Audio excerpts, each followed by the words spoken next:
آپ معتدل انداز میں دوستی لگائیں، اعتدال کے ساتھ چلیں، شکوے زیادہ نہ کریں، اعتراض زیادہ نہ کریں، وہ بے وفا ہی صحیح پھر بھی یار اپنا، چلو اس میں کمی ہے، وہ اس میں بے وفائی ہے، پر سجن تو اپنا ہے نا۔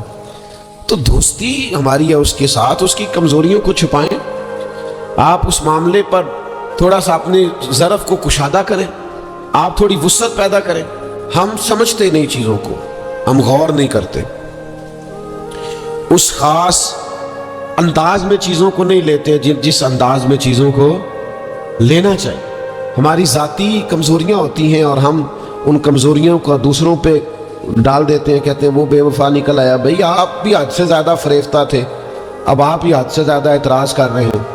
حضور نے فرمایا جس کی تعریف کر لو پھر دوبارہ اس پر کبھی تنقید کر جو بیٹھے ہیں، تعریف تو ختم ہو گئی بات، پھر تھوڑی چشم پوشی کرو۔ انسانوں میں کمیاں بھی ہوتی ہیں، تو دوستی کو صحیح طور پر آگے لے جانے کے لیے چھٹا سبق یہ ہے کہ تھوڑی سی نا عادت عیب پوشی کی بھی بنائیں، تھوڑا پردہ پوشی کا مزاج ہو تو پھر بھی ذرا دوستی آگے۔ سمجھ آ رہی ہے بات کی؟ تھوڑی سی نا نظر عیب پوشی والی بھی۔ کچھ لوگوں کی تنقید کی آنکھیں اتنی زیادہ کھلی ہوتی ہیں کہ وہ بیچارے کسی جگہ بھی تعلق نہیں رکھ سکتے، جہاں جاتے ہیں انہیں کمیاں ہی کمیاں نظر آتی، خامیاں خامیاں نظر آتی، ان کا مزاج نہیں ہوتا کسی عیب کو چھپانے کا۔ تو آپ جس جگہ پہ موجود ہیں، جس جگہ آپ کے تعلقات ہیں، جہاں دوستی ہے، جہاں محبت ہے، وہاں تھوڑا سا عیب پوشی کا بھی مزاج ہونا چاہیے۔ نبی پاک علیہ السلام نے فرمایا تو کسی مسلمان کی دنیا میں پردہ پوشی کر دے، اللہ قیامت والے دن تیری پردہ پوشی فرما دے۔ آپ تھوڑا سا اس کا